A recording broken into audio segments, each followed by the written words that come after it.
All right. Well, on behalf of Richard and myself, the co-chairs of the Freight Committee, welcome you all. Thanks for coming. We have a lot of stuff to go through today, a lot of important stuff.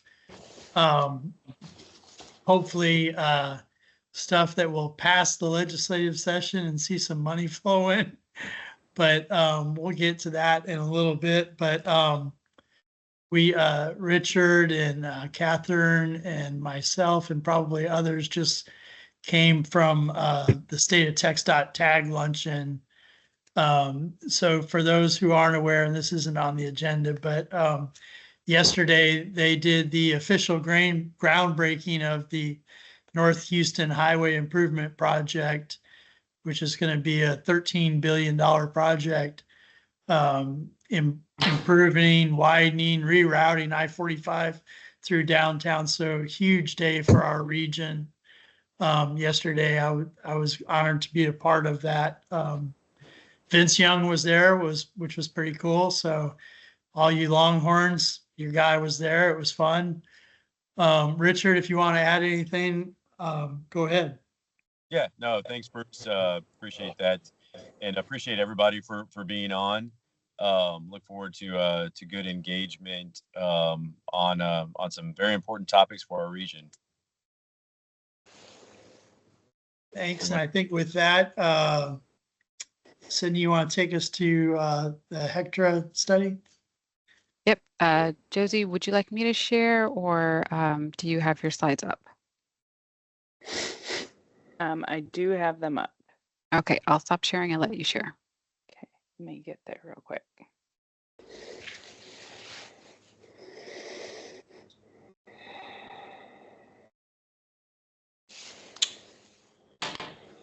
Everybody see that?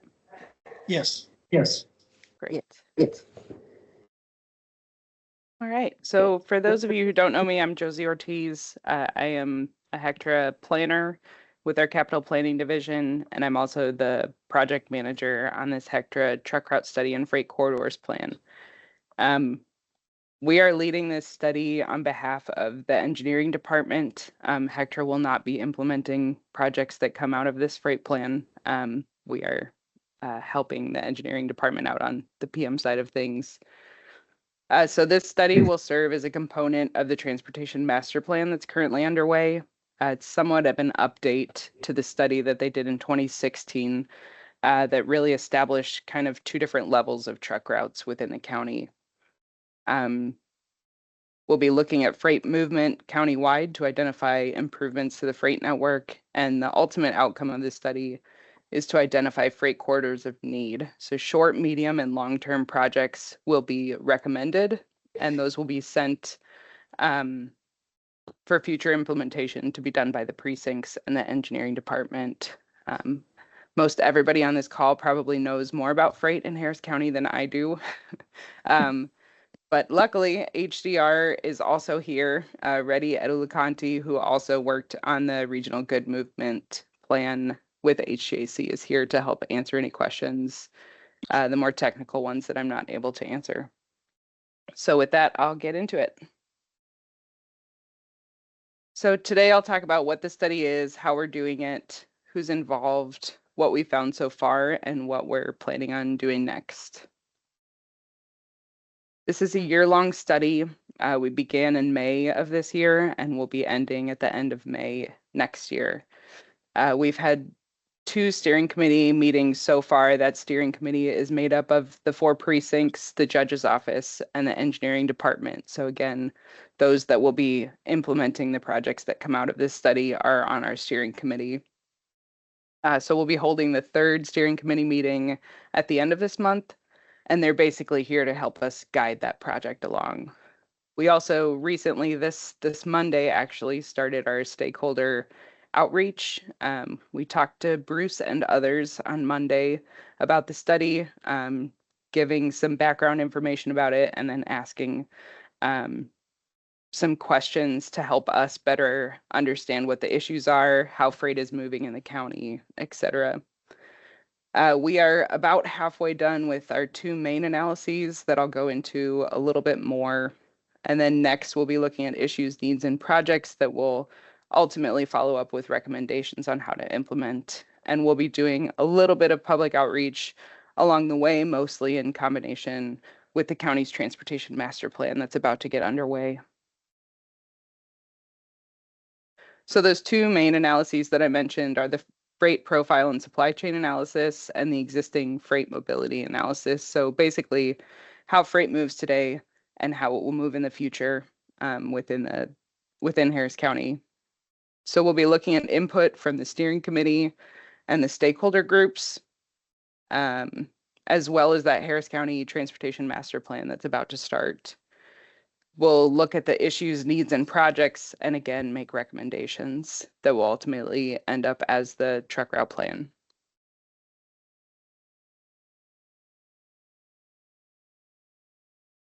Oh, there it goes. So we established some project goals at the very beginning of the project, again, with the steering committee, those who will be implementing the recommendations. And ultimately, the goal is to improve conditions on the network to make it more reliable and dependable. We'll also be looking at how to strengthen the economy and keep our competitiveness in the nation, improve safety, reduce environmental and social impacts, and enhance equity. This image was actually produced by HDR. Again, you guys are probably more intimately familiar with this, but just to touch on it quickly, the x-axis there shows mileage increasing from left to right, and then the left side of the y-axis shows time sensitivity and product value increasing from bottom to top. And then on the right side of the image, we have transportation costs increasing from bottom to top and volume size and weight decreasing from bottom to top. So freight that is shipped via water is typically done over longer distances, lower sensitivity and value, heavier or larger products, and low transportation costs. Alternatively, with air, you have the longer distance, the high time sensitivity and value, smaller and lighter products that result in higher transportation costs. And then truck, rail, and pipeline is a bit of everything in between. So how are we doing this study? And feel free to stop me if you guys have questions along the way. So our steering committee coordination that I've already mentioned, they're providing us feedback on this study. They're reviewing everything that we're producing and giving us feedback on it. And then they're providing, again, that long-term support. They will be the ones delivering the projects.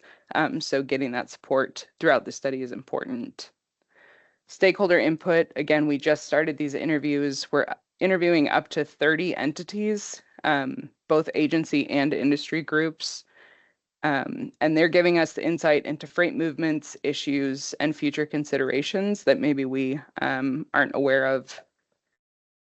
And I'll talk a little bit more about who specifically makes up that bank of stakeholder contacts in a bit. So the freight profile and supply chain analysis, again, this is kind of the crux of the study. It's really the existing conditions. So what, how, and where is freight currently moving? And we'll look a little bit into the future as to where might it be going to better plan for that. We're using a wide variety of data sources to ultimately help us identify 5 primary supply chains to investigate more closely and figure out how they impact the freight network. So in combination with the data that we're collecting, we also want to look at the work that has been done to date in the region. We know there's been lots of study around freight movement in the county, and we don't want to start from scratch. So from all the data that we're collecting, we'll identify needs that align with the goals I mentioned earlier. We'll be defining performance metrics, and then through those metrics, identifying high need corridors throughout the county. Along each of those corridors, we'll be identifying potential projects and then defining those projects short, mid, and long range. We will also be doing some planning level cost estimates and ultimate rankings for those projects.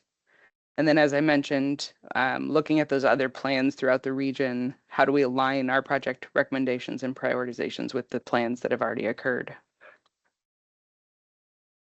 And then finally, making recommendations This will include projects, but it will also include policies and programs that will help support the goals and the ultimate project recommendations. And then again, I mentioned that public outreach. We find it's kind of difficult to get people to comment on freight related issues. So again, partnering with that transportation master plan to look at it more holistically. This map shows an outcome of the Harris County 2016 truck route study. Again, those two levels of freight movement. Very generally, roads where trucks are encouraged to travel and roads on which truck travel is accepted are the two levels that they identified in that study. So we'll be using this as sort of our jumping off point. This shows the list of stakeholders that we are reaching out to get interviews with. The first meetings happened this week. We met with the Texas Trucking Association, Port Houston Economic Alliance, and TxDOT. And then upcoming, we're also meeting with City of Houston and HJC. This is the first round of meetings. There will be a few rounds of meetings. We're finding it very difficult to get meetings with the private entities. So if you all know contacts that would be responsive to an interview, we would love to know about it. Please let us know if you have contacts that would be willing to be interviewed. All of the data that we collect in those interviews will be aggregated to retain confidentiality of responses. We're not looking to reveal any secrets. We just want to improve the freight system for everyone. Now I'll go into a bit of the data that we found so far in the project. I'm probably going to be going through these pretty quickly. So again, feel free to stop me if you have any questions.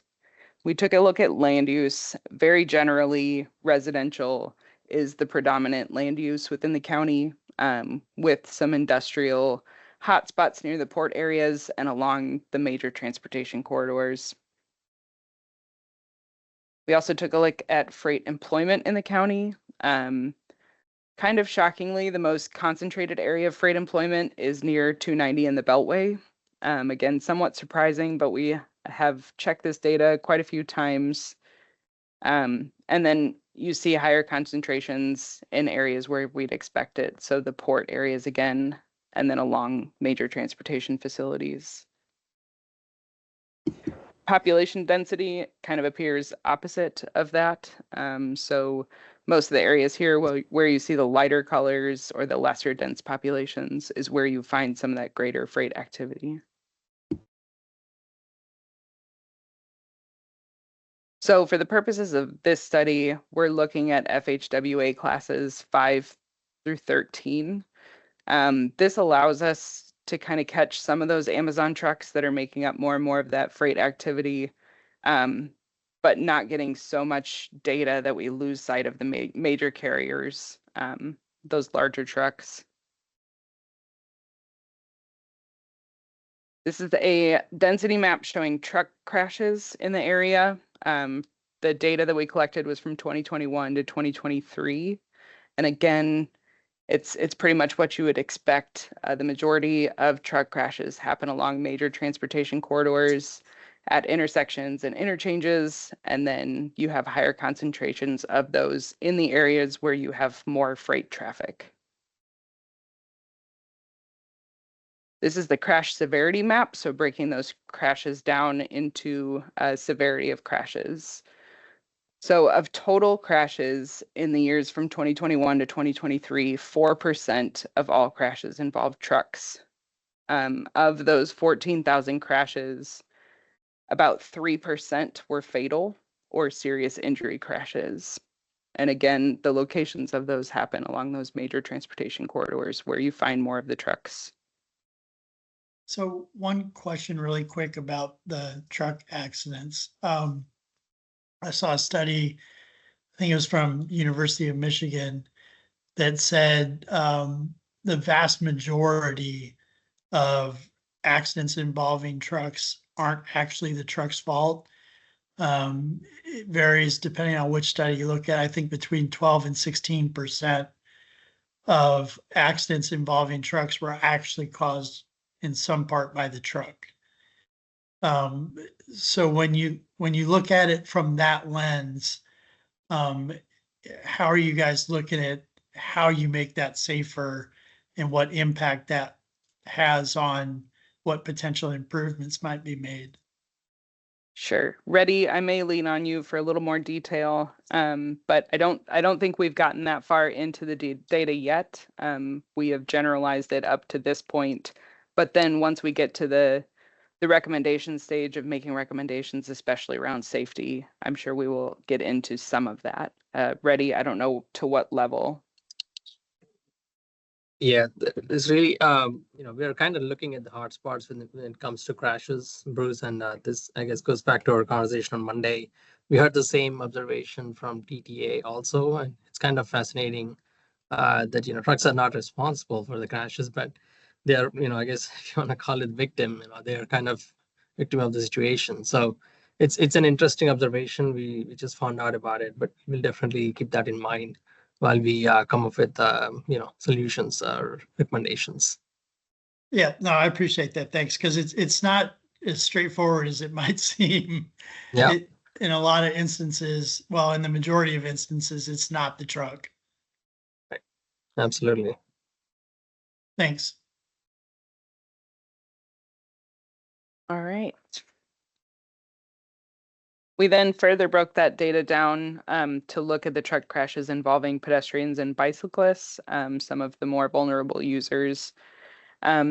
Overall, there were only 48 crashes of all severities that involved trucks and pedestrians. But of those crashes, 69% resulted in fatal or serious injury.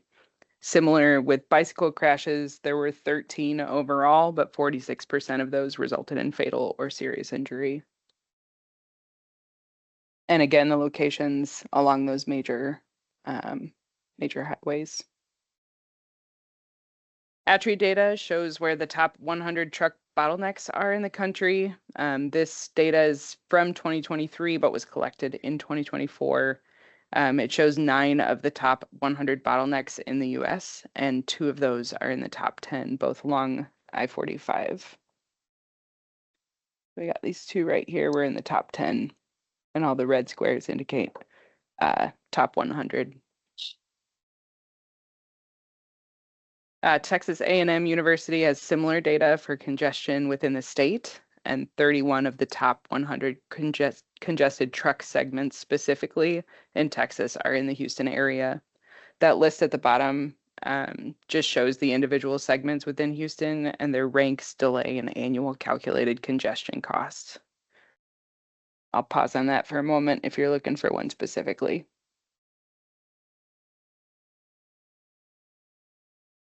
And this slide is the same thing, just continuation of that list.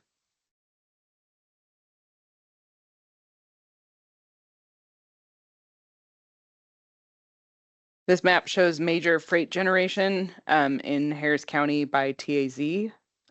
So again, you can see those bigger concentrations in the port area, the East Beltway, and the I-45 and I-10 corridors. This data is from INRIX. It is sample data, so it does not indicate the actual magnitude of trucks on the roadways, and it is aggregated by traffic analysis zone. Hey, David, this is Vernon. I was calling you back. I'm sorry, I'm on a webinar and I was trying to turn the thing down.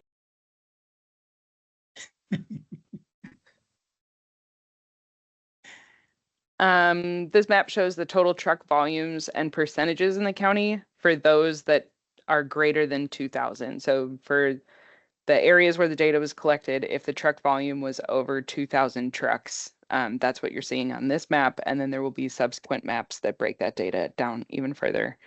So the size of the icon indicates the overall truck count. The bigger the size, the more trucks. And then the color of the icon indicates the truck percentage of the overall traffic percentage. So for instance, the point down off 146 and 225, this red hexagon is showing to be a total truck count of between 2,000 to 5,000 trucks, but it makes up between 25 and 61% of all of the traffic. And so again, you can see those concentrations sort of where you would expect them. And then this map is the same thing. It's just showing the total truck data between 1,000 and 2,000 trips. There was so much data that we broke it down into different categories so you could see the different concentrations more clearly.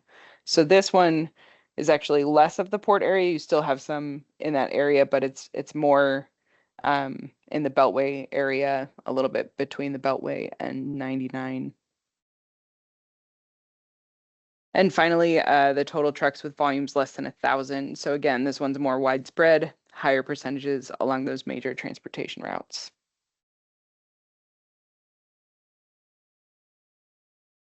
We also looked into the origin and destination data from 2020 to 2022 using, again, those FHWA truck classes 5 through 13. The data was calculated for 583 zones across the country. These are mostly MSAs, the metropolitan statistical areas, but there were some additional areas outside of those MSAs that were also calculated for this analysis.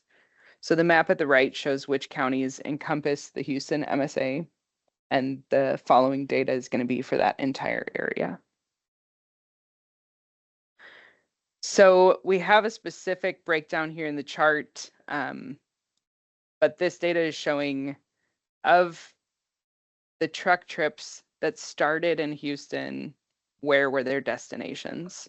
So more generally, over 90% of the trips that start in Houston also end in Houston, the Houston area, that MSA area that I just showed. So a lot of that truck travel is staying right here in the Houston area. And then of the remaining 10%, only 1.5% of the trips actually make it outside of Texas. And then we further break that down here with some maps and bar charts. You can see that the top destinations are actually not in a large MSA area. They're in East Texas, Northeast Texas. And then for those that go outside of Texas, Louisiana has the top 6 kind of destination areas. But all of them are sort of in the southern states still.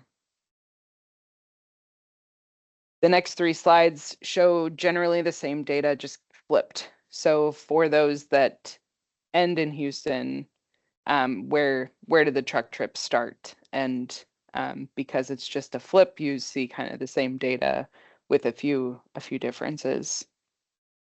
So again, Northeast and East Texas and Louisiana for the out of Texas. It might be, just really quick, it might be worth trying, and if you need help getting a contact, I can probably help, but it's probably worth having a conversation with Walmart. Because I think they're exact opposite of the port. About 80% of our containers stay in the region, 20% go outside of the region. But I think Walmart, 80% of their trucks go out of the region. Interesting. And they handle 20% of Walmart business for the country. So Okay. they would probably be somebody worth talking to. Yeah, if you have a contact for Walmart, that would be super helpful. Okay. Thank you, Bruce. Yeah.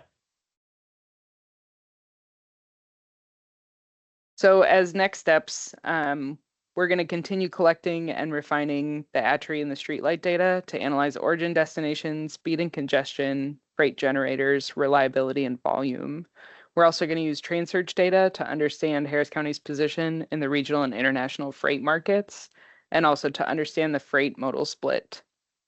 So how many trucks are traveling as opposed to rail, or how much freight is traveling on trucks as opposed to rail and other modes. This will help us identify and do a deeper dive into some of the major commodities, origins, and destinations to, again, better understand those travel patterns. And then we'll also be forecasting the freight travel to better understand what's coming. We're also going to continue engaging the stakeholders. So again, going out for that second round of stakeholder interviews to to talk with those people who use and interact with the freight system on a daily basis. And then we're also creating an interactive GIS mapping database for public input. So once we do go out to the public as part of the transportation master plan with Harris County, giving the public a way to interact and kind of leave pins on the map to tell us what's working and what's not. And that's all I have for you guys today. Thanks for listening and for being engaged. And if you have any questions, feel free to reach out or ask me now.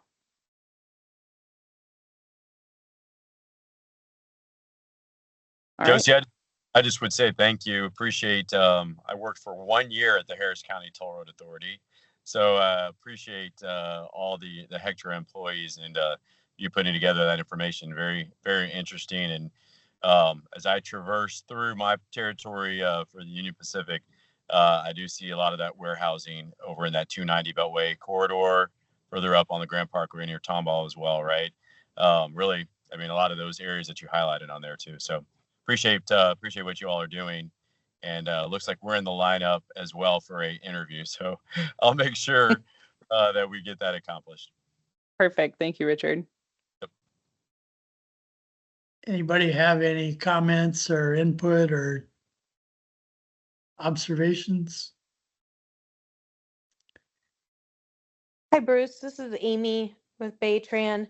I did just type in the chat that it would be great to see as a region how we could come up with some transportation demand management programs, commuter solutions, that type of thing, that would help give options for commuters to take a different mode of travel than their vehicle, which would then reduce the commuters and the freight being together. It's a great suggestion.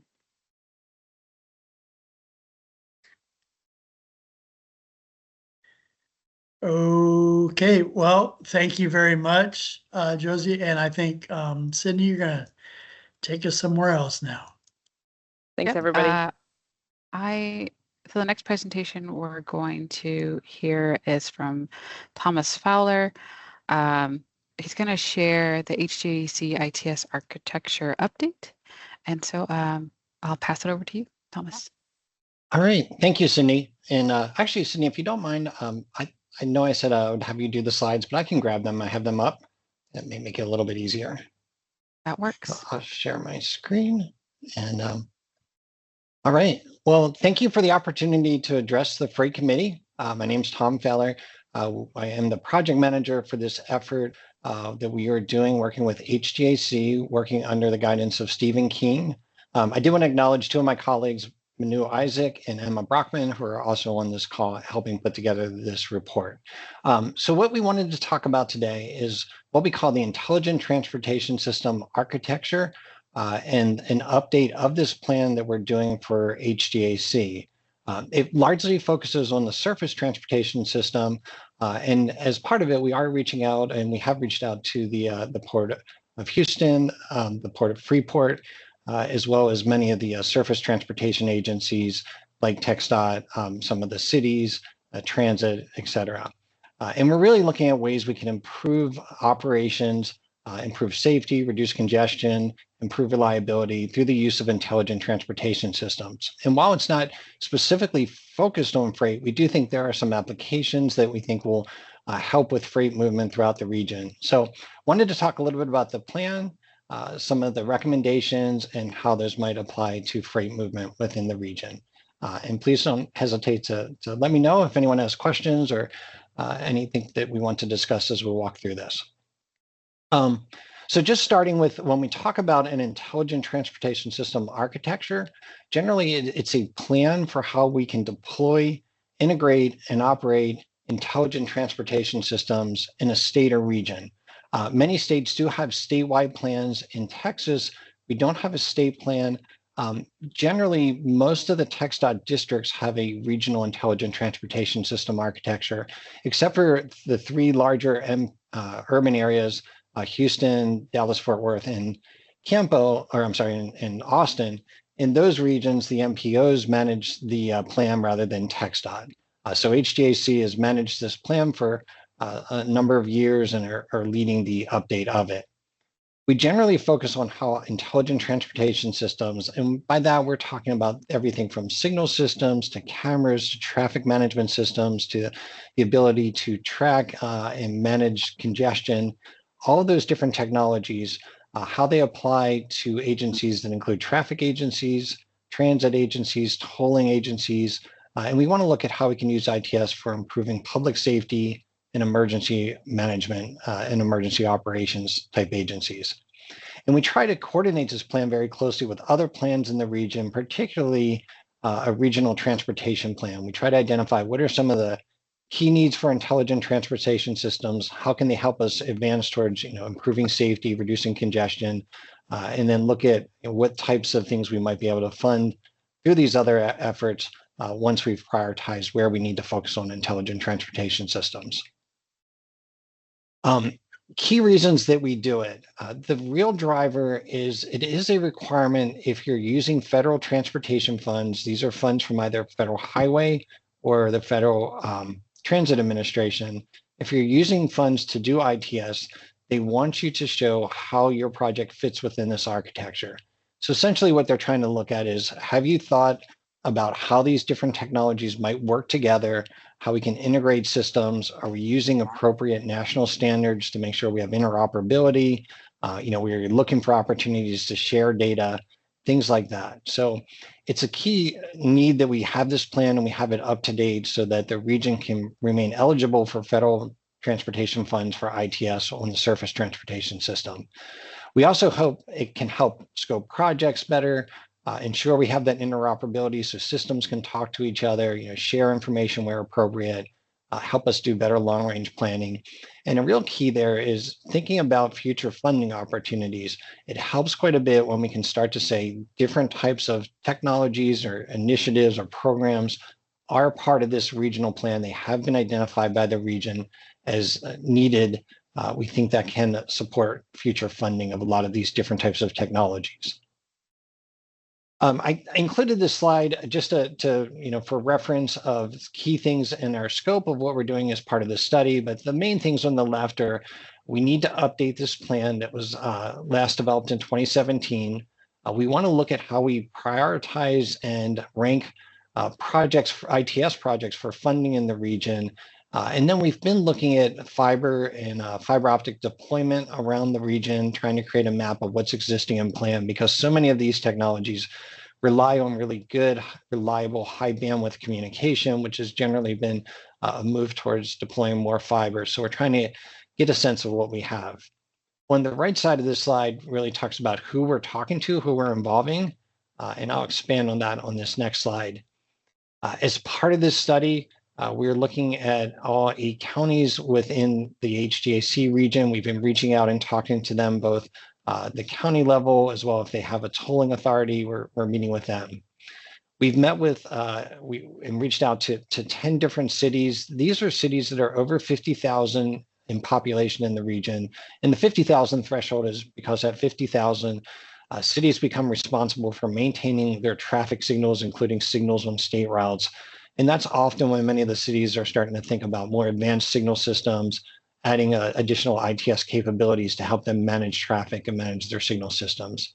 And then we're talking to several regional and state agencies, including TxDOT, Houston Metro, et cetera, to try to get a sense of what's out there, what are our key needs, and what are some initiatives that we can start to think about and think about how they might be deployed and integrated in the future to support operations in the region.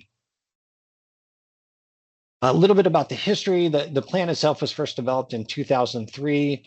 It's been updated on about a 7-year basis. There's no requirement that it be updated every 7 years. Generally, the US DOT just requires that it be up to date and leaves it up to each region to decide when and how often that is. And that 7-year timeframe has been common to what we've seen. We've typically seen it about 5 to 8 years, that the region needs to take a fresh look at the plan, think about what's been done, think about new technologies and new initiatives, and then sort of redevelop the plan. So we're in that phase right now. Much of what we've done to this point has really been focused on outreach, talking to many of the different agencies in the region, looking at the communication system, looking at what's existing and what some of the needs are. And right now we're focused on our recommendations. We are planning to do some workshops with all of our stakeholders. We've just set one, which will be an in-person workshop on December 5th. And then probably the following week, we're going to do a virtual workshop just to give everyone options to participate and have 2 separate dates.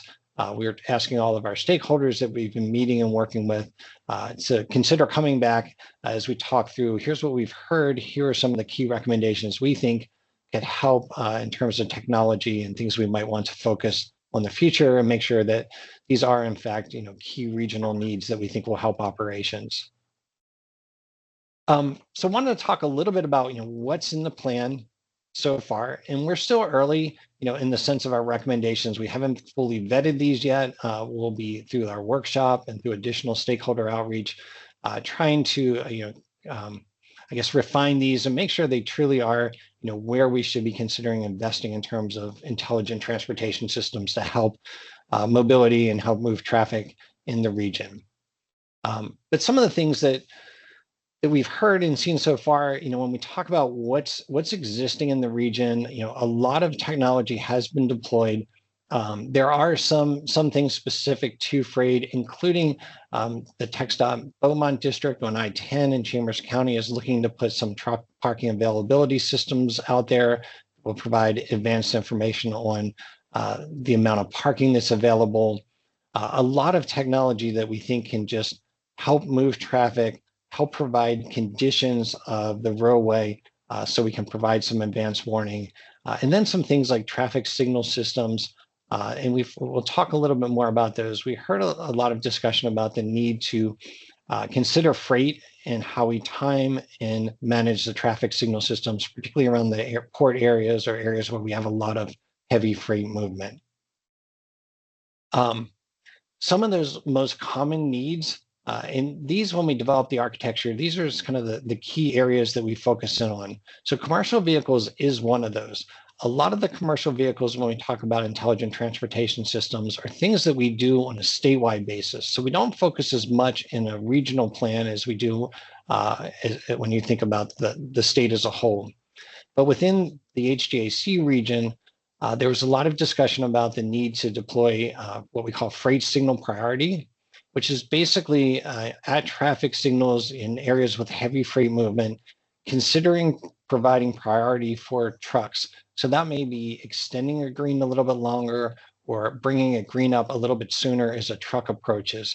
We often do something very similar with buses, a little bit different than what people might be familiar with emergency vehicles. So for a fire truck, we'll interrupt a traffic signal timing cycle to allow that truck to move through an intersection.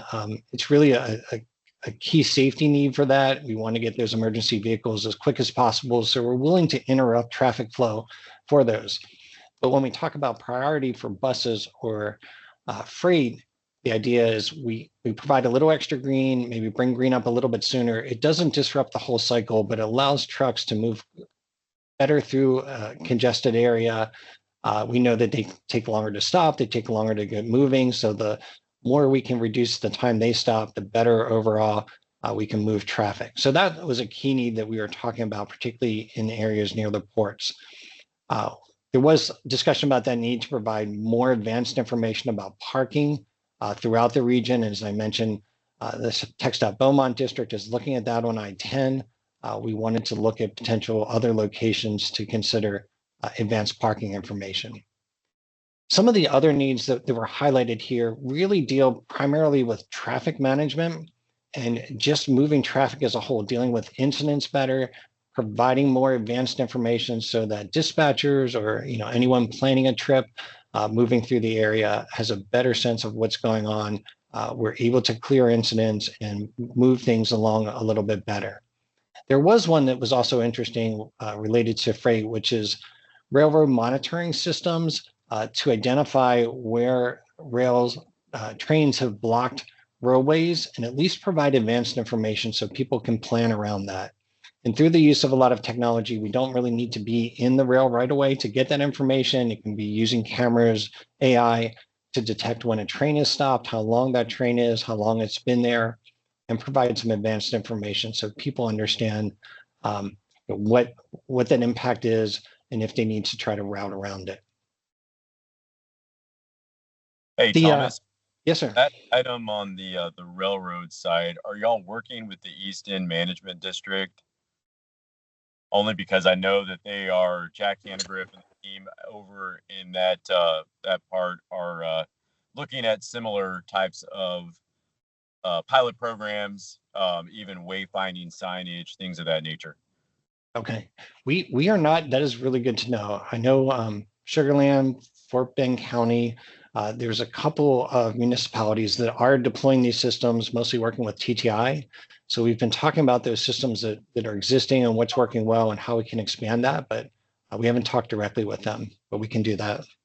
Yeah, and if you can stay close, I definitely know that's, what we hear from a number of communities, as far as, just if I would have known, taking the alternate routes and as we continue to advance in technology, that is definitely a common theme that I hear. So good to see that it's something as a region that we're discussing, having talks about too. So if you can keep us posted on that, and if you need any assistance on getting in touch with Jack, let me know. Okay, thank you very much. Yep. When we look at, we sort of take those needs, and then there is something called the National ITS Architecture. It defines specific services for different things, whether that's how we manage signals, how we manage incidents, how we provide traveler information. I mentioned a few of those. So there's some specific things out of what's called the National Architecture. It defines a lot of the standards. So we're looking at that for things like the commercial vehicle parking system, the freight signal priority, and then I mentioned those. We've discussed some of the rail detection and advanced notice of that information. So those are some of the things that we plug into the national architecture. We want to make sure we're mapped to that, but we kind of reflect what the local needs are. And that helps us kind of maintain what's called conformity, to make sure we can show what we're doing in this region is somewhat consistent with the national architecture. We're using some of those national standards. We can kind of ensure that we have some interoperability with future systems, and that helps us remain eligible to pursue federal funding on these different technologies. We then take that national architecture, and the last key thing and that's what we're really focused on now, is what are some of these areas that we should focus on as a region, some of the multi-agency sort of larger scale type projects that we may not be doing today, but we want to try to advance and maybe prioritize as a region for deploying and using technology to improve overall operations. So I wanted to highlight just a few of those, and we've kind of talked about those when we talked about needs. When I think about things that could impact freight movement, there's a couple that stood out as our team was talking about that. One of those is the signal timing. One of those is looking at ways we can automate operational capabilities, and then the expansion of camera systems, expansion of sharing those systems, and the rail crossing. So just want to talk for a minute or two about these different initiatives that we're going to be bringing to our stakeholder group and trying to refine in more detail over the next month or so. Key one, I mentioned the signal timing and coordination. A couple of things there. One, we know trucks travel at longer to accelerate, longer to slow down. We want to try to move those as much as possible. Some of that can be just more intelligent signal systems that can provide information to drivers, things like this is the optimal speed on this corridor to go to avoid having to stop. And then some of those can be specific to freight. We're actually working with NCT COG in the DFW area on a pilot looking at that freight, the freight priority, several signal systems around the region where we're working with motor carriers to add information where they can sort of request that priority on traffic signals and see how well that moves them. If they see a real benefit, if we see an overall benefit to traffic by not stopping the trucks as much. So that's sort of a pilot that's going on in the DFW area. We'd like to try to bring some of that to the HGAC area, especially if we see that being successful. A key area we're talking about is just overall automation of our operational capabilities. One of the challenges we often see, and we see it in this region, we see it across the country, a lot of technology has been deployed that brings in good information about what the system is doing. We have a lot of operational capabilities to control the system, to change signal timing, to do things like ramp metering in areas that have that, to provide advance notice out to people on dynamic message signs or coordinate with Google and Waze. But sometimes there's a link between those two that's missing, and that's often the staff that needs to take that information and then implement some type of action. So we try to look at ways we can better automate that. So, using something like AI that can sort of look at our cameras and detect, is someone stopped on the freeway? Is there a backup? Is a signal system right now not optimized and we're seeing traffic back up more than normal? And then recommend or even implement an action. So it can take some of that need for staff out of there and maybe sort of taking action sooner. So that's been a lot of discussion. As we have great capability in the Houston region, we struggle sometimes, hiring and retaining the staff that can take that information and put some action to it.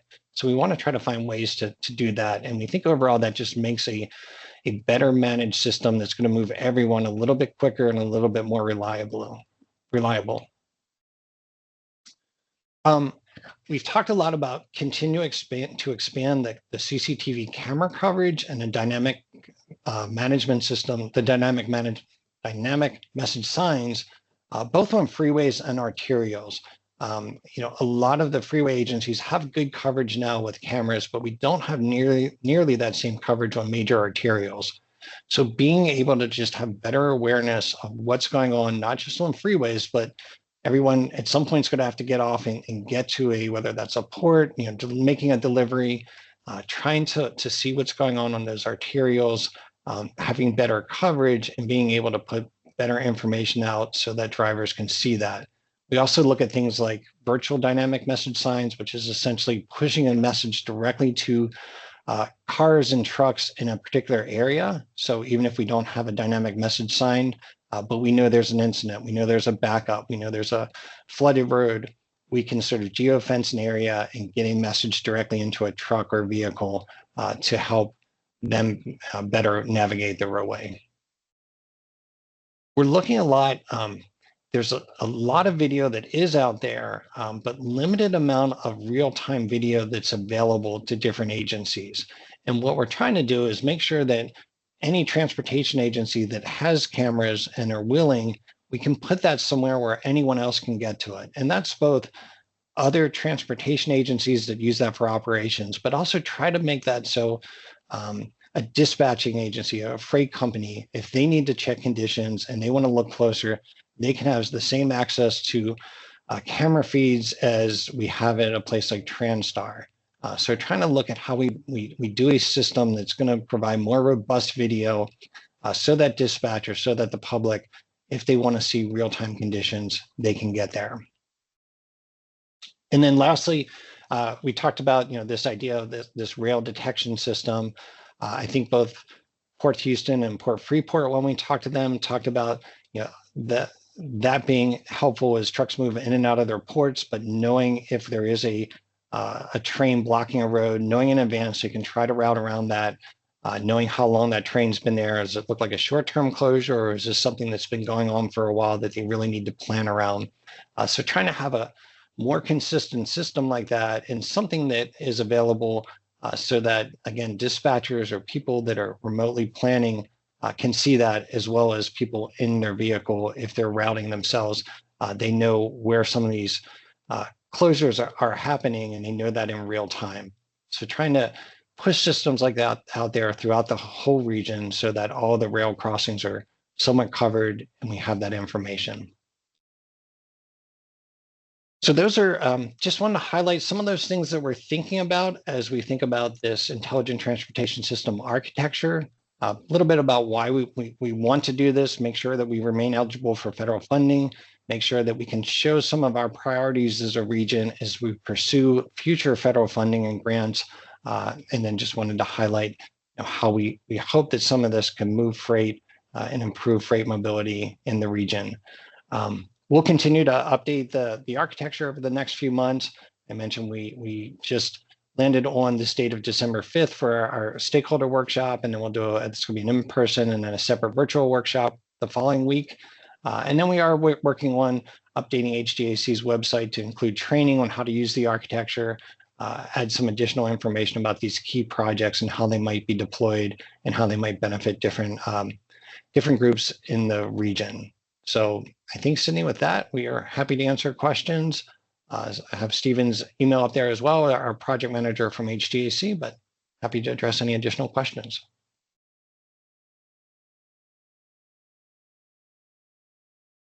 So you had mentioned you were working with Transtar. Are you guys also working with North Star, which is kind of Montgomery County, Conroe?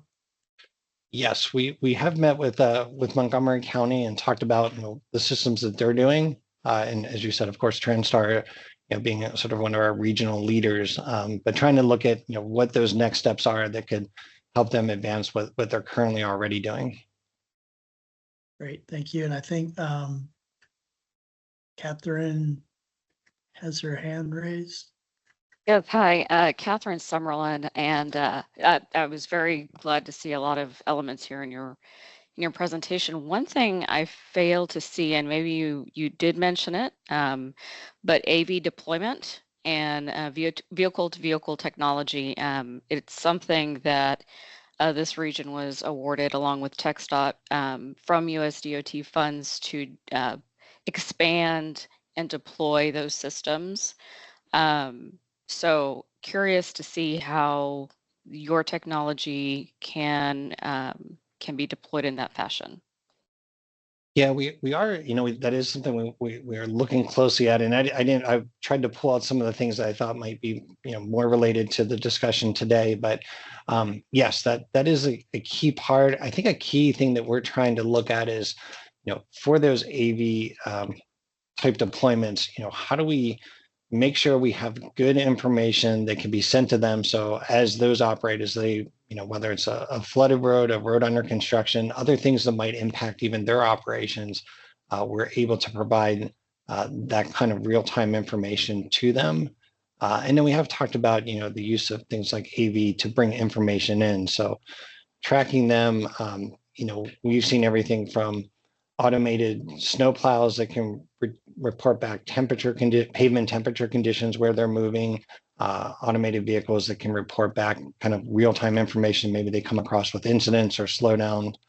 So those are some of the things that we want to consider in this plan, how we can both gather their information from them and how we can send information so that, as they route themselves, making sure they're sort of going to places where the best route, avoiding congestion, working with signals so that, again, things like if there's an optimal speed to travel on a corridor, we can provide that directly to an automated vehicle so that it can travel at that speed and avoid stoppages, things like that.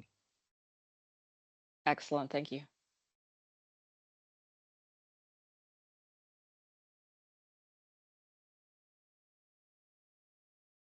Any other questions?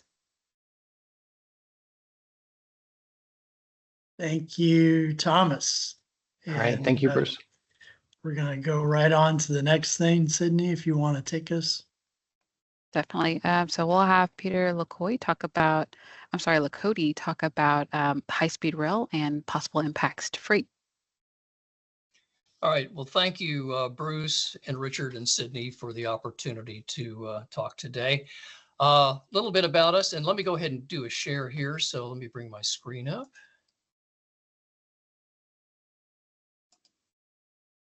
Okay, hopefully you have that now in front of you. Well, I am serving as president of Texas Rail Advocates. We are a 501c3 nonprofit that believes in the smart development of both freight and passenger rail projects in Texas. We were formed in 2000. We're located in Dallas. Our board of directors and advisors are a pretty diverse group of knowledgeable people in freight rail, passenger rail, transit, economic development, engineering, consulting, finance, environmentals, and advocacy, and more. I personally married into a freight rail family, so I have been educated and indoctrinated in moving goods by rail, and have found some very good information today on how we're moving goods on the highways. So I appreciate those presentations that preceded me. So if we can take a few more of these pesky little passenger cars off the road and put them onto your metro rail and regional rail, intercity passenger rail, it can only help the benefit of moving some more freight on our highways in Houston, especially first mile and last mile. Oops, go backward. There we are. A little summary of some things I've got on the slide deck today. First of all, Texas Central, Amtrak, and the Dallas to Houston high-speed rail project, and a fellow who has the name of Train Daddy. Also, there's a little bit of a Dallas effect that has thrown a bit of a monkey wrench into this temporarily. Texas DOT got 2 wins in a corridor ID program for Houston, and one surprise. There's some other corridor ID for passenger rail grants that have gone for Dallas to Meridian, Mississippi, which is an extension of passenger train service out of New Orleans, and the Heartland Flyer, which is from Fort Worth up to Oklahoma City. There's some interesting action going on in the I-35 corridor between Austin and San Antonio. There's a vision that the Federal Railroad Administration's put together for daily long distance service, a vision of theirs with 2 potential routes from Houston and a daily Sunset Limited. That's the occasional train that goes through Houston. The Texas Rail Plan that TxDOT has put forth that has been recently updated. And a little background on what happened in the 23 session. We did get a $200 million rider for passenger and freight rail. Well, we tried anyway. And what's going to be in the cards for the 2025 session. So a little bit of high-speed rail in Texas. First, I'm going to give you a little bit of history, how Texas Central has gotten down to the 10-yard line, how Texas Central then has morphed into Amtrak. Andy Byford with the moniker Train Daddy, who spoke at the Southwestern Rail Conference, and you'll get to hear from him in a clip, and about Dallas throwing a monkey wrench into this high-speed rail plan. So first, to understand where high-speed rail is heading in Texas today, you have to look back to January of 1989. There was a bill passed that created the Texas High-Speed Rail Authority. Texas TGV was awarded the franchise in 1992, but they failed to raise their adequate financing, and the state legislature repealed the authorization in 96. Other reasons why it failed, well, let's see, lack of federal support and lobbying by Southwest Airlines, which at that time had a lock on intrastate air travel. All this before they became one of today's legacy carriers and cut back on short flights within the state. You probably remember when Southwest had flights every 15 to 30 minutes from both Houston airports. And now, only out of one, they actually pulled out of Bush Intercontinental because it was much too short of a run to Dallas Love Field. So Lone Star High Speed Rail LLC was formed in 2009. It became Texas Central Railway in 2012. Here's a fun fact for you. One of the managing directors of Texas Central at the front end is now Congressman Seth Moulton from Massachusetts, and he's proposing national legislation for high-speed rail. Texas Central Railway would own the infrastructure, and an LLC called Texas Central Partners was formed in 2013 to build and operate this 240-mile long line.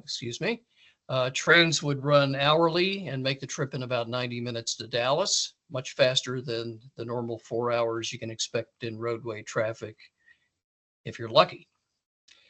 Japanese investments were going to be an important part of this project. TCR would run Shinkansen Japanese trains, which are well known for their reliability and unblemished safety records. In 2015, Texas Central secured $75 million to move the project from feasibility to the development stage. and working with the FRA and Texas DOT, developed the required environmental impact statement. Station locations were picked in Dallas, south of the convention center, Houston, at the site of your derelict Northwest Mall, and at Brazos Valley, a little south of midpoint at Roan's Prairie, which is a gateway for Aggie Land at College Station, and also for Huntsville, which, as we know, is well known for its acres of state prisons. Texas Central lined up impressive partners for the project, like Spanish railway operator Renfe, Citi for financial advisors, and WeBuild for a $16 billion design build, among others. In 2020, as we move along, the Surface Transportation Board ruled that Texas Central was part of the intrastate rail network based on a through ticketing agreement they had with Amtrak, and was no longer to be considered an intrastate railroad. And that did help cut down on the dozens, and I do mean dozens, of anti-high-speed rail bills that we had to fight every legislative session in Austin. And as in many major infrastructure project, TC was tied up in county courts, district courts, from private property owners from the get-go. Back in 2019, a Leon County district judge ruled that Texas Central was not a railroad company and had no right to conduct surveys on private land. And these lawsuits bounced around the Court of Appeals for a while as well. The pandemic in 2020 virtually shut down the project for almost 2 years. And finally, in 2022, the Texas Supreme Court ruled that Texas Central did have eminent domain authority to build a rail line. Unfortunately, that was very bad timing, because right before the Supremes made their decision, CEO Carlos Aguilar stepped down along with the rest of the board. Some of the principals are still active behind the scenes. I've talked to a couple now and then on the phone, and there is a turnaround artist. His name is Michael Bowie. He is based in Houston, and he's been leading the company as CEO, but has been very, very quiet about activities. So that brings us to late 2023, when Amtrak began working with Texas Central and applied for federal grants. Amtrak received an initial $500,000 corridor identification grant, and recently $63.9 million to continue the planning process. So the big question is, will a chunk of the federal infrastructure bill money come into play sometime in the future? This is yet to be decided, but there is still billions of dollars out there in the bill, and that's a very good question. Andy Byford, he was hired by Amtrak last year to bring high-speed rail to the U.S. and more specifically to Texas between Houston and Dallas. Byford has the credentials to bring projects to completion. He did so as Transport for London Commissioner with a recently completed London Elizabeth line, which carries hundreds of thousands of folks every day underneath the city of London. And also with the New York City Transit Agency, where he got the nickname Train Daddy by the press for helping to run the trains on time. He spoke at our Southwestern Rail Conference in Hearst this past April. And Sydney, I know you've got a video, and I'm going to go ahead and turn it back over to you for that. Amtrak's Andy Byford made his pitch in front of a crowd of rail advocates. He says Dallas and Houston are large enough cities and the right distance apart for a high-speed train to thrive.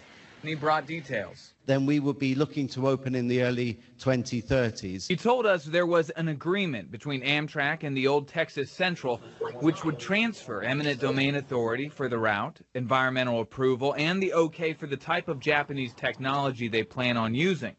He tells us he will spend the next 18 months Bruce, getting the funding this is together Amy. for the official plan. Something I do not see a video. I don't believe that you can please everyone. I don't think the interstates would have ever been built if you tried to please. Can anybody else see it? Yeah, I can. Yeah, I can see this. Yeah, I see it too. I did. Okay. Sorry, Amy. Maybe It must be something with my device. That's okay. I'm glad Okay. everybody else can see it. Sorry. please absolutely everyone. I think sometimes, what you're aiming to do is to at least hear people out. Big hurdles remain, including landowners in between who don't want to sell. I spoke with President of Texans Against High-Speed Rail, Trey Duhan. And it becomes hogs at the trough. And they're all just trying to get their piece of this infrastructure money. He points out the other major fact: the Texas legislature a few years ago publicly rejected the idea of using state taxpayer money to help build high-speed rail. Are the feds going to fund this thing? Because nobody else is coming to the rescue. Byford acknowledged the challenges, but says with a friendly administration in Washington, D.C., and a historic amount of new funding passed through the bipartisan infrastructure law, the time is now, he argues. He says he wouldn't be in Texas Tuesday if he wasn't on a mission to flesh out a real-world project. I really do think it's viable. I think it is the most compelling city pairing in the US. But if ultimately we can't make the case, we can't raise the money, or if people really don't want it, then there are plenty of other viable city pairings.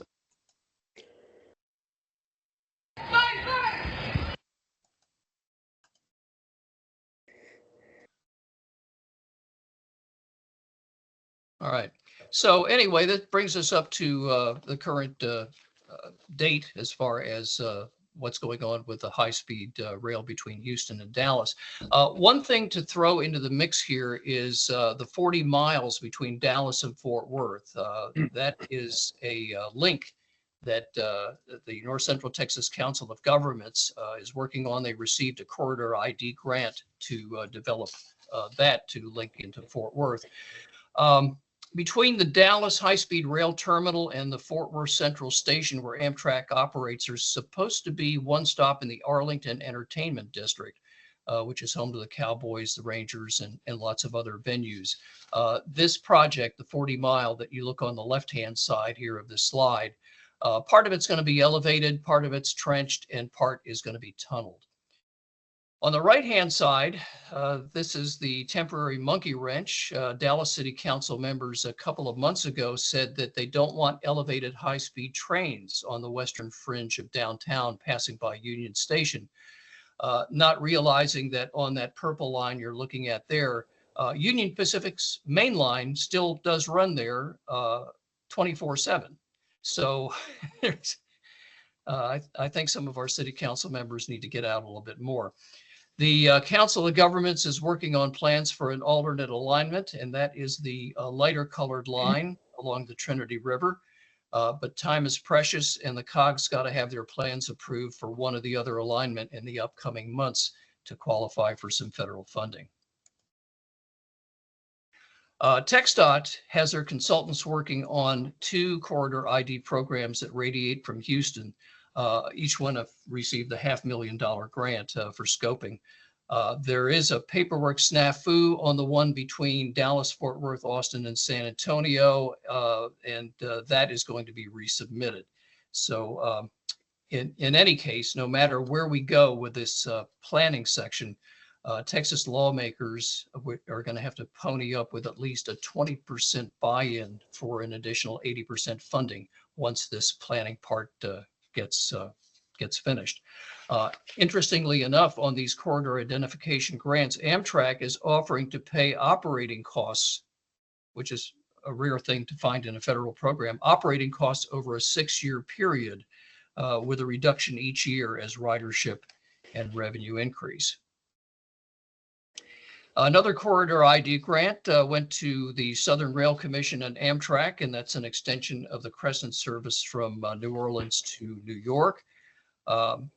CPKC is very favorable for running one round trip on that, but going to be very promising if Amtrak can find some equipment. By the way, your 3-day-a-week Sunset Limited that Amtrak runs through Houston is going to be able to connect you to New Orleans and Mobile later in 2025 when that line reopens for the first time in 20 years since Katrina. There's a proposed network of preferred routes that the Federal Railroad Administration has come up with, and we were glad to be involved with their vision in 4 different meetings.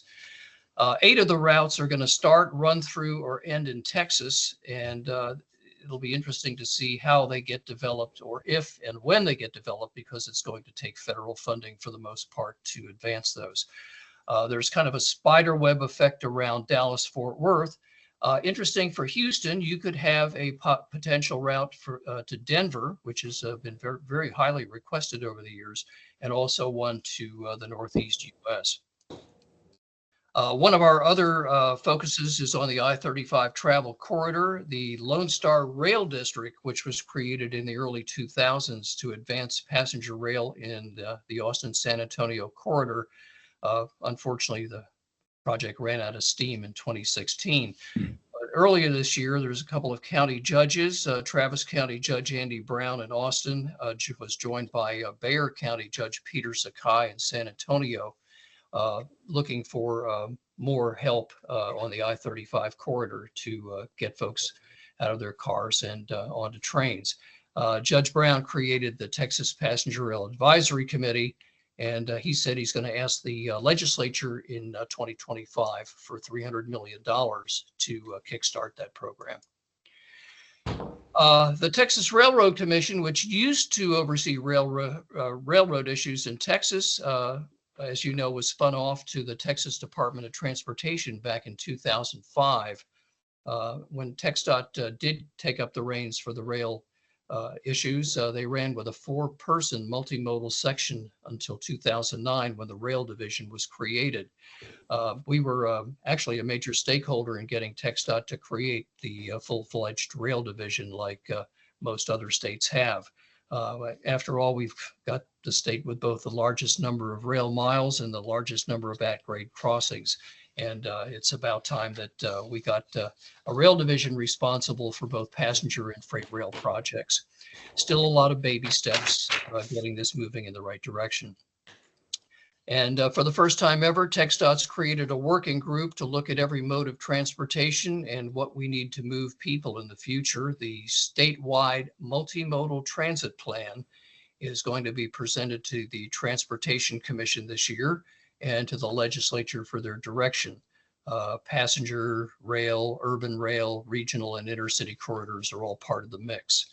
And of course, the Texas Rail Plan being updated this year. TRA is a stakeholder in that, and we've attended meetings in Dallas and San Antonio. There was a virtual Houston meeting which people could attend. We've been building a Fair Share for Rail campaign, both for freight and passenger rail projects. We have a list of supporters on the right-hand side.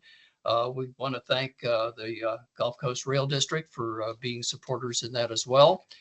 We estimated, and it's on the website, that Texas has lost out on its share of $19 billion in the last decade for rail projects because we didn't have a state match for competitive federal rail grants. We've got to do a lot better on that. I testified before the Texas House Transportation Committee interim hearing this past week, and that was one of the things that the chairman of the House Committee, and previously last month, the chairman of the Senate Transportation Committee said that we definitely need to look at more funding at this from the state level, from the federal level with their programs for freight and passenger rail. So a couple of things I know coming up after this presentation, you're going to be talking about the legislative appropriation request that TxDOT and the Transportation Commission are advancing to the legislature. We are fully supportive of all 3 of those exceptional items. And if approved, especially that grade crossing separation, $175 million for new bridges and underpasses. If we can couple that with, of course, some federal funding, we can increase the value of that program 2 times or 3 times or even more. So we're looking forward to working with everyone and working with our legislators to move that forward. Here's a selfless plug. Every year we put on the Southwestern Rail Conference. This will be the 21st year. It's held at the Hearst Conference Center in Hearst. It's going to be April 7th and 8th. We hope that you'll be able to attend. If not, a few weeks afterwards, we will post the videos as we do every year of the presentations, both for freight and passenger rail. And with that, I want to thank the Greater Houston Freight Committee and also the COG for allowing this presentation. And if there are any questions, be glad to answer them. Thank you. Peter, just really quickly, when it comes to high-speed rail in the U.S. in totality, you can correct me if I'm wrong, but I think there's only around 50 miles of true high-speed rail in the entire country. Is that correct? Yeah, pretty much so, Bruce. It's up in the Northeast Corridor, mainly between New York and Boston. There's a short stretch that Amtrak's upgraded in New Jersey. That's it. That's all that is really available at this time. So there are potentials in certain corridors. You know, in my own humble opinion, I don't think we're going to see high-speed rail all across the country. We're going to see it where it makes economic sense, especially in the major cities connecting our major city pairs.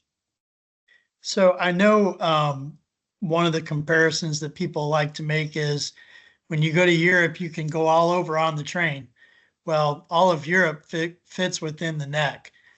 So, you know, geography, especially down here in Texas, is a little bit different. You know, it's 240 miles from Houston to Dallas. I've heard, I talked to Judge Duhan this morning, actually. You know, he's guesstimating that this high-speed rail project between Houston and Dallas could cost 40 or 50 billion dollars, which means a cost share, you know, 10 billion or more, 10 to 20 billion for Texas. You know, so you look at your crystal ball and you think that Texas is ready to drop 10 billion or 20 billion on high-speed rail project. Well, interestingly enough, the Texas legislature passed a bill, and it was signed by the governor, that prohibits the state from investing the first dollar into high-speed rail. So you're looking probably, if it happens, it's going to be a public-private partnership, probably a lot of foreign investment coming in, but probably a lot of federal dollars as well, because the state is out of the game at this point. Thanks. Anybody else have any other questions or comments? Well, thank you, Peter. Appreciate it. Thank you. And I think next we have a panel. Sydney, do you want to introduce our panel? There we go. There it is. Yep, I sure will. Okay, so you can see it. Oops, sorry. All right. Thank you. Go ahead. Okay, so this panel discussion will be talking about the legislative appropriation request that was just mentioned in Peter's presentation. So we have three panelists today. Our first one is Dennis Kearns. He's General Counsel of the Texas Railroad Association. His railroad career spans almost 60 years and includes litigation, regulatory, and legislative experience. He has represented railroad interests before the Texas legislature and regulatory agencies since 1989. He retired from BNSF Railway in 2013, but continues as an attorney for BNSF and advises the Texas Railroad Association in Austin. Next, we have Catherine Parker, who began her career over 30 years ago with the City of Houston Planning and Development Department, and later with the Department of Public Works and Engineering. In 2019, she began her tenure with the Gulf Coast Rail District. As executive director, she works to implement the mission of the Gulf Coast Rail District, which is to create a rail network that supports safe, unimpeded freight movement and safe, reliable passenger movement. Ms. Parker liaisons with local, state, federal, railroad company, and business community officials. And lastly, we have Richard Zintek, who serves as the Senior Director of Public Affairs for North and East Texas, regions for Union Pacific Railroad. Richard develops and implements Union Pacific's strategies and policies for state government affairs, community relations, public partnerships, and philanthropic programs. Richard is a key driver for building the relationships between Union Pacific and government entities and elected officials at both the state and local levels. Richard works closely with the corporate communications organizations to communicate consistent messages regarding the company policy issues and other local events. So Bruce, I'll turn it over to you to get the discussion started. Great, thank you. So I'm going to give maybe a little bit of background here. So outside of my full-time position at the Port of Houston and my once a quarter position as co-chair of the Freight Committee, I am also chair of the Houston Area Rail Transformation, which is part of the Gulf Coast Rail District. And I'm going to do my best to explain what the TxDOT LAR and the $200 million is before we start this conversation. So each legislative biennium, TxDOT prepares a legislative appropriations request or kind of a budget. Hey, here's the things that we want to get funded and do in the biennium. It's a lot of money. In addition to that, they also put together an exceptional items request, which is, hey, we need all of this in our LAR, and we'd really like this other stuff too. So last legislative session, there was $200 million for inside the gate infrastructure projects for Port Houston, and that was one of the exceptional items in the LAR. And for the first time in the state of Texas's history, they invested in ports on inside the gate infrastructure. This legislative session, hopefully, we will have another first in legislative history, which is funding this exceptional item request. There's three parts of it. I think predominantly we're going to talk about two parts of it today, which is $175 million for grade separations and $25 million. I think they call it short line development. But what I'll do is I'll ask Dennis if you can talk a little bit about the 25 million, and then Catherine, when he's done, if you can talk a little bit about the $175 million and where that would go. So Dennis, if we could start with you. Okay, thank you, Sydney, for organizing this, and also to Richard and Bruce, the co-chairs of this organization. I know a couple of you on this call, specifically Peter Lakoti and also Alan Rudder. And Sydney, reading my bio, you said 60 years. I wasn't shoveling coal in a steam locomotive. It's more like 50 years, but I've been around for a while, lobbying for the railroad industry. The money last session in the 88th, the $200 million was our lobby team in Austin came up with that in the middle of the session, and we really didn't have much of a head start. This time in the 89th session, due to negotiations with Mark Williams and Jeff Davis at TxDOT, we have got these specific amounts nailed down, at least in the presentation of TxDOT, both to the Senate Finance Committee and to the House Appropriations Committee. Let me just briefly tell you about where the legislative process is at this time. We are still in the 88th session. We have an election coming up in November. We will have new House members. We will have new Senate members. We could possibly even have a new Speaker of the House. So it is, and the Speaker of the House will determine who the Chairman of the House Transportation Committee is and who the Chairman of the House Appropriations Committee is.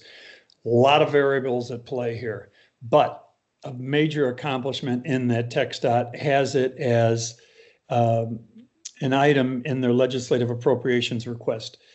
It's a wish list, as both Bruce and Peter Lakoti said. It's either number 10 or number 11, and sometimes those exceptional items don't make it across the finish line, but it's a start. And so are the amounts. You can't ask for it all. We're not going to solve this all overnight. We feel that we have got a toehold and we've gotten people's attention, and we're really counting on support from the public, because when we talk about grade separations in the local area, that is a benefit to the motoring public.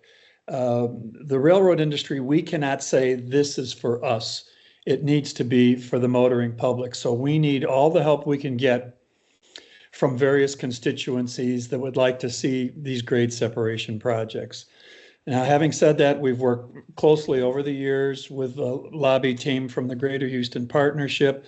We've worked closely with a legislative delegation from Houston. Mayor Whitmire, former dean of the state Senate.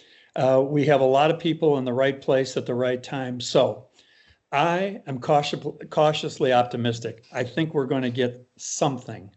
These amounts that have been thrown out there, that those are markers, but in the poker playing that is the legislative appropriation process, we'll see what the final amount is. But I'm encouraged that we have a good start.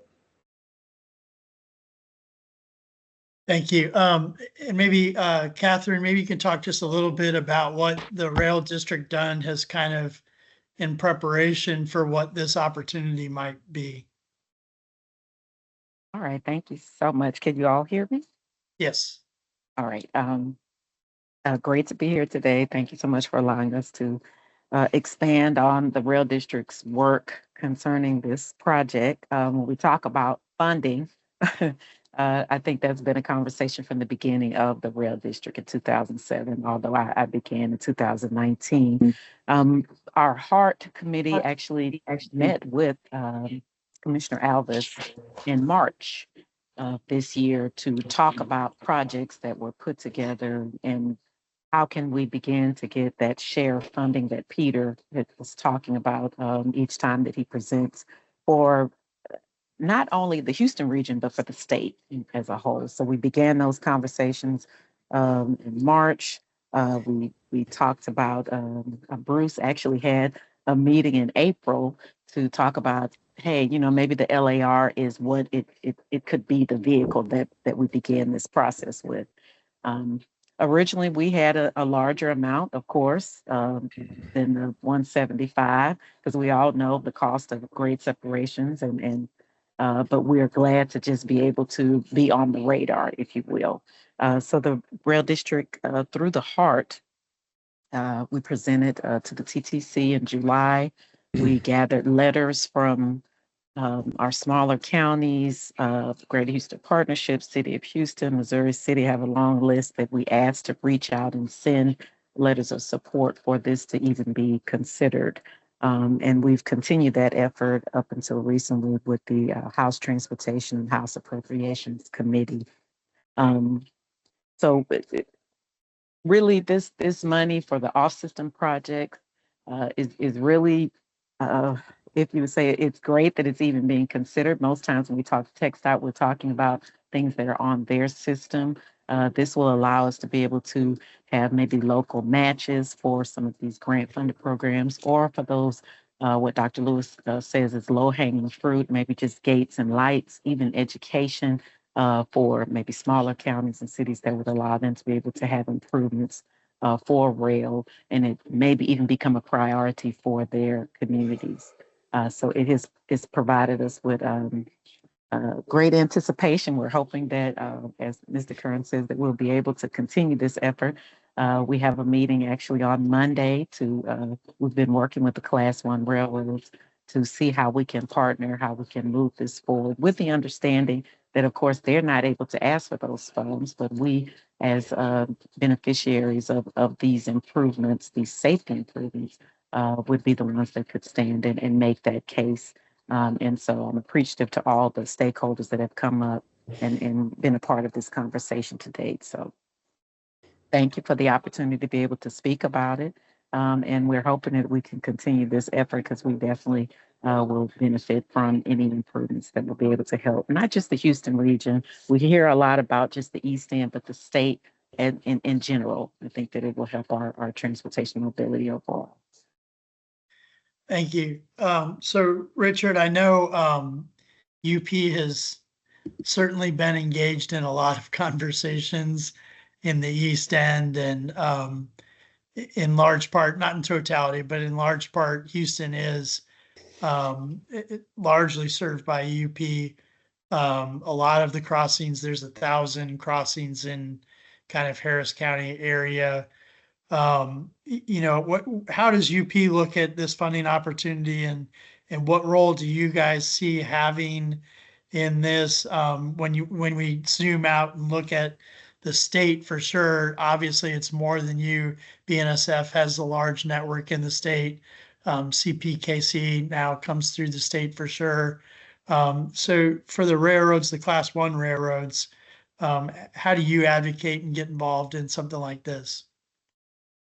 Yeah, Bruce, no, thank you. Very, very good question. And I think, as all of us have talked, is definitely a theme and comment that we hear from a number of the communities that all the railroads, that a lot of our railroads, cross through. So obviously this is a recognition of that, those comments that are made from constituents who do live in the east part of Houston.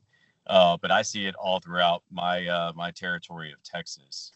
Had opportunity to speak to some of our other state legislators this week, and everywhere I go, there is growth that is happening.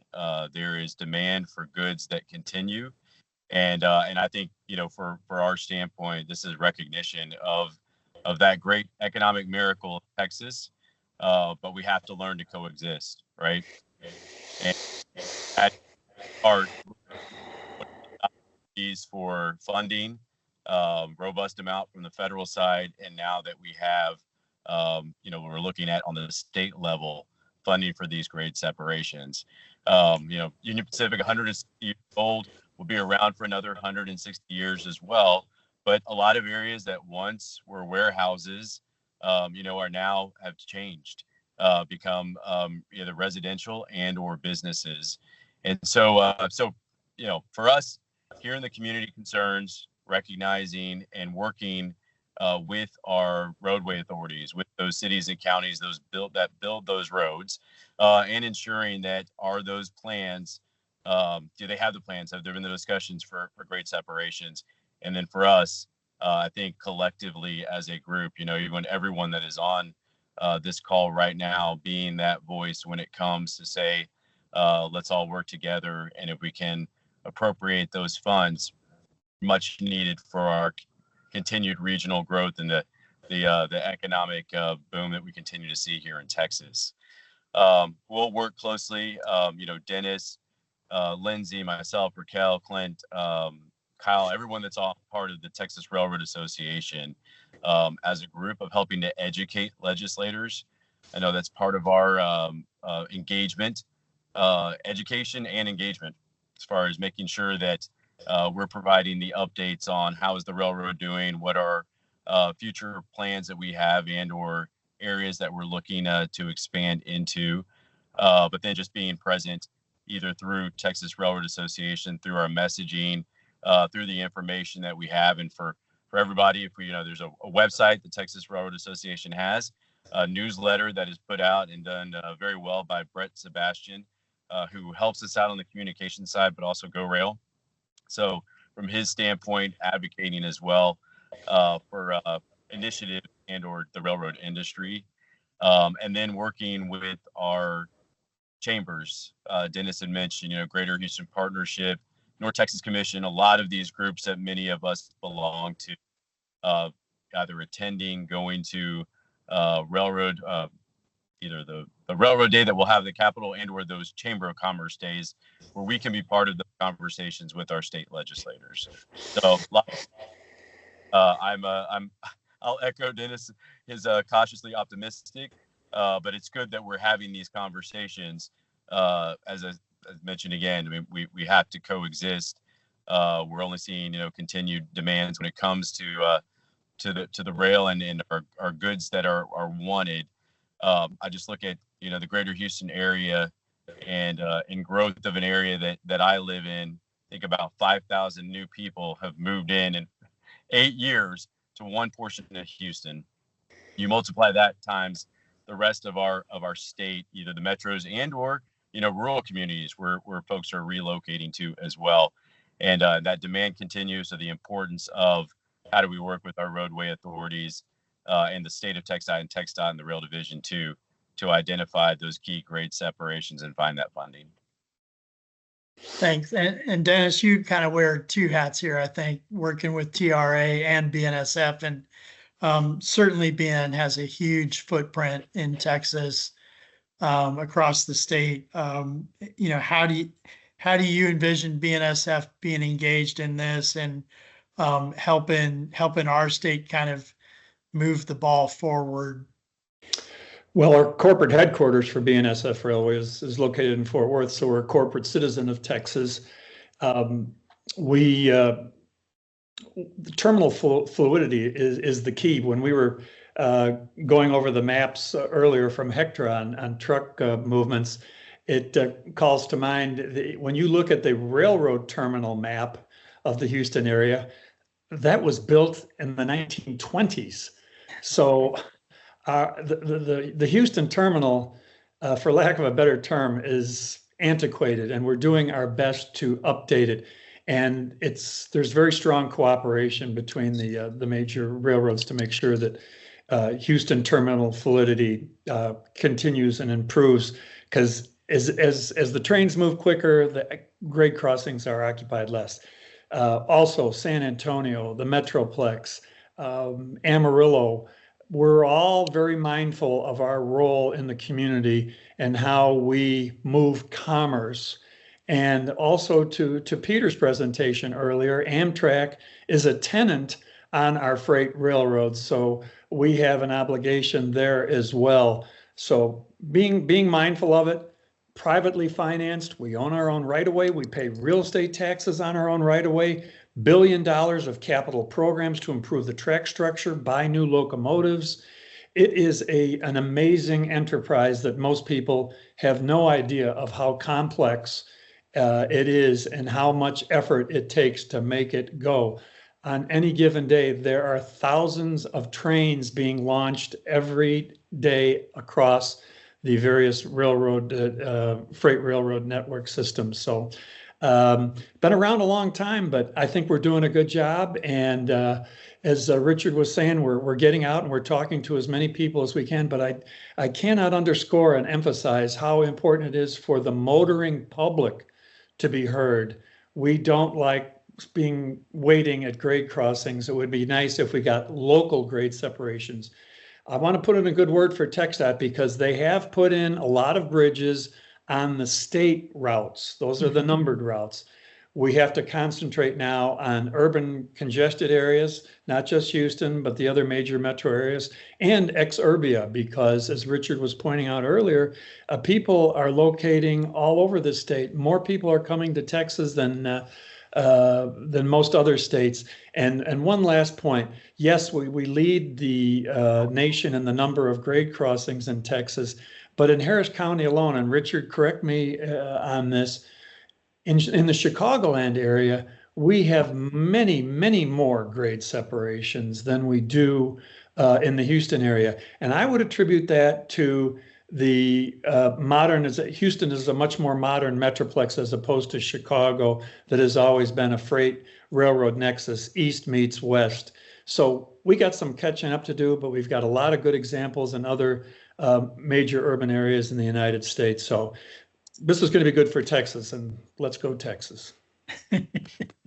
So, and Bruce, if I can add, yeah, don't forget, Dennis, to your point about over 700 grade crossings in Harris County, right? Makes it one of the most unique counties, and with Houston cities, definitely in the UP network too. And yeah, those 115 trains a day that we're trying to move in and out of this Houston complex.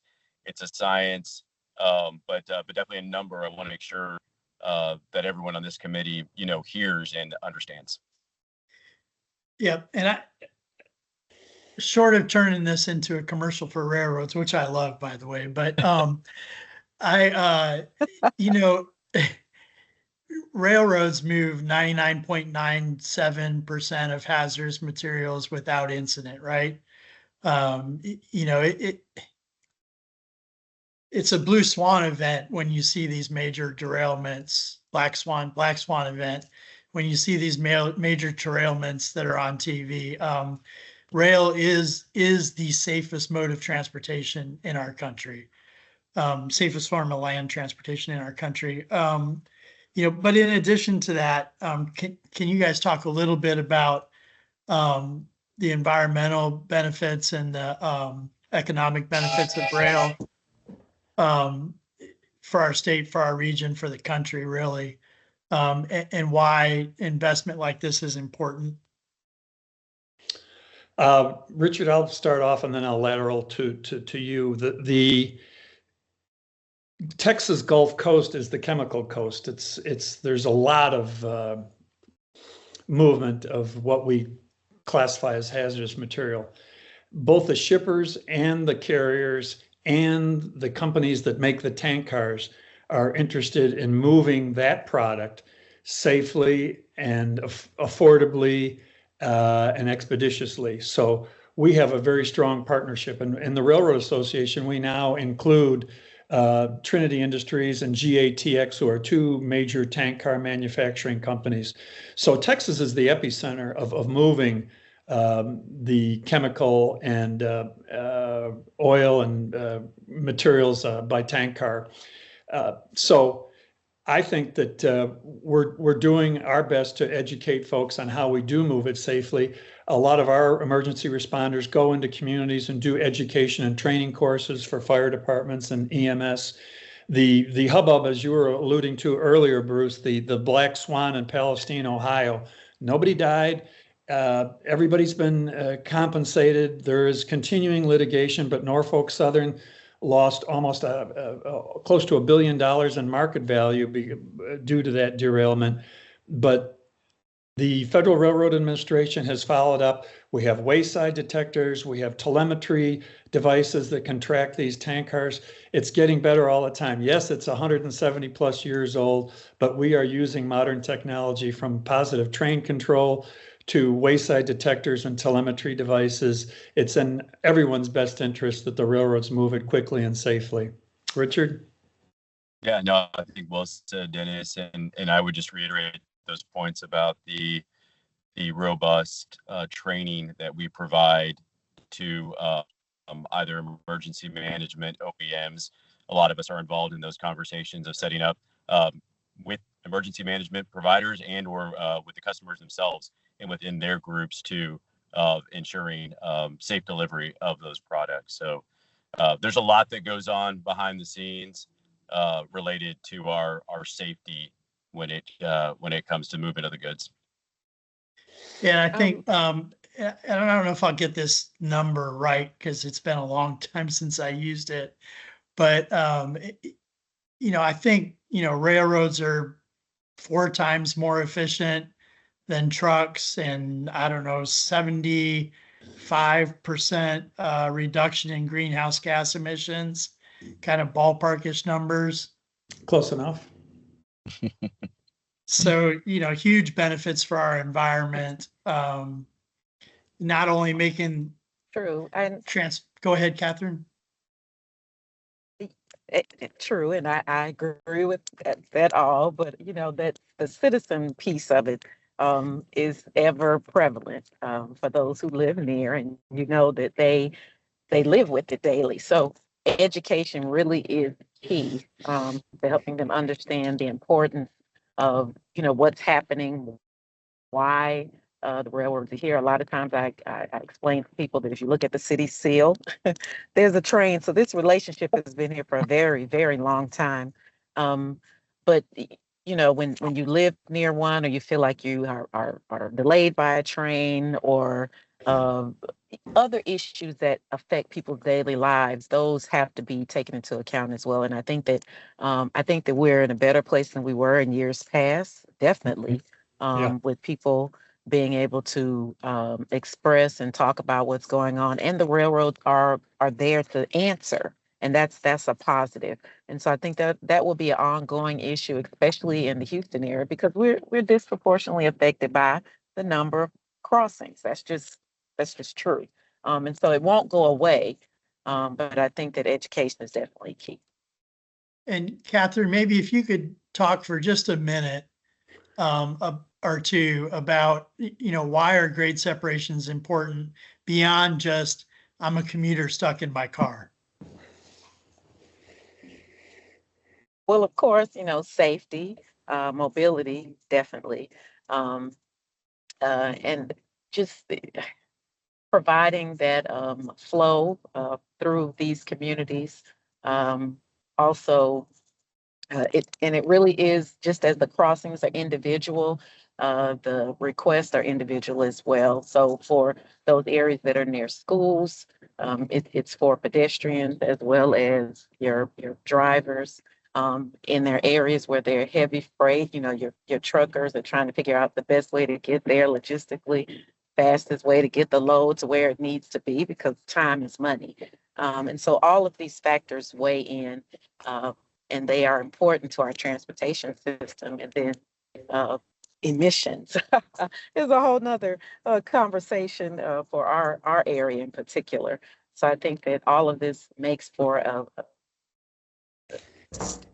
I'll say complete transportation system simply because I can't think of another word right now, but it does make for us to think about it as a whole and how we can all be connected with the modes that are available other than just your cars. So that weighs in. And so some of the things that we talk about at the Rail District. Yeah, and I think one of the things I think maybe you taught me, Catherine, was because I had never really thought about it before, was really when you look at, a train, some of these trains can be a little bit long. We won't turn this into a discussion about train lengths, but in some instances they block more than one crossing, right? So getting some of these grade separations becomes an improvement to the EMS network as well. Yeah. So ambulances and fire trucks can respond quicker to needs in a community. So I think so with all of that, if each one of you could take 30 seconds and tell us as an industry, as a freight industry, as casual observers who might be here, what is it that we can do to help make this pass? Oh, that's a tough question. Participating in the legislative process in Austin, every session, and I've been doing this since the late 1980s, more people sign up as witnesses. Everybody wants to be heard. We have a letter that we're circulating amongst cities, chambers of commerce, economic development groups, and we will get it to Richard. You may have already gotten it to this organization where we're trying to get everybody's logo signing on to saying, for the good of Texas, let's appropriate funds to address the urban and the exurban grade separation issue. So yeah, look for that letter, Richard. I don't know, have we asked HGAC or the committee to sign on to it in Houston? I would have to look and check. That's Brett Sebastian's working on that. Yeah, we can circle back with Brett. Bruce, I would echo what Dennis says as far as that would be a good opportunity for this committee and or others from the community to help to be that voice. I think, like Dennis was saying, hearing from the motoring public, from those constituents for our legislators will be key and paramount to our efforts here. Catherine, anything to add? We'll continue our efforts of reaching out, letters of support. I was on the phone with Amy Rice before I talked to you all, just trying to make sure that it's ever before them, so they know that we are fighting for this and that we want this to happen. It is a priority for us. Great, thank you. And just a little trivia in case anybody didn't know. Texas has the most rail miles in the entire country, a little over 10,000 miles of rail lines just in Texas. The railroads run incredibly safe in Texas. And I think it's about somewhere between 7 and 8% of all rail miles in the US are in Texas. And it's the second largest rail footprint in the country. Houston is behind Chicago. And probably, one of the reasons behind Chicago also is the abundance of commuter rail in Illinois that we do not have here in South Texas. So we appreciate all three panelists' time today. Does anybody have any other questions?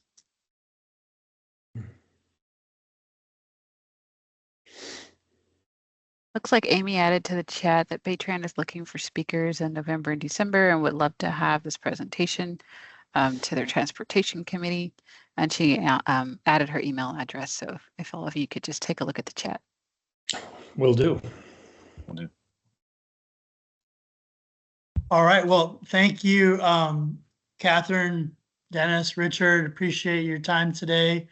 I believe that's going to take us to the announcement section of the meeting. We've got maybe 6.5 minutes to go to finish on time. So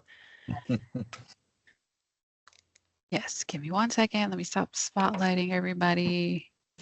And then I'll share screen. And I would just like to quickly acknowledge Mr. Rudder, the former FRA administrator. Thank you for participating today. It's always a pleasure to see you here. All right, so quickly for some announcements, I'm going to add them to the chat, but we recently had TxDOT come and present their Southeast Texas truck parking study, and that has been completed. So I've added a link to that in case anybody did not know and was interested in reading that. We also had Ed Emmett come and present Houston Highways, who was displaced and why. At the time that research had not been published, but since then it has been. So I thought I would go ahead and share that with the group in case anyone's interested in reading it. And then just to close us out, I put some future meetings. So the Transportation Policy Council is October 25th. The Transportation Advisory Committee is November 6th. Our Safety Committee meets on October 29th. And our next Greater Houston Freight Committee is tentatively scheduled for January 16th.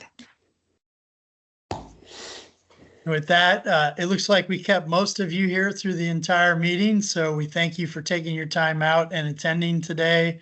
As always, if you have any suggestions for topics or things you think would be cool to talk about, just shoot Sydney or Richard or myself an email. And we appreciate y'all showing up today. Richard, anything else before we go? No, same. Echo all the comments. Thank you to everybody who participated, for all the panelists, and to our HGAC, everyone who helps us, Sydney and team. Thank you. Thank you all, and we'll see you in January. All right. Thank you so much. So Merry Christmas. Thanks, everyone. Great information. Thank you.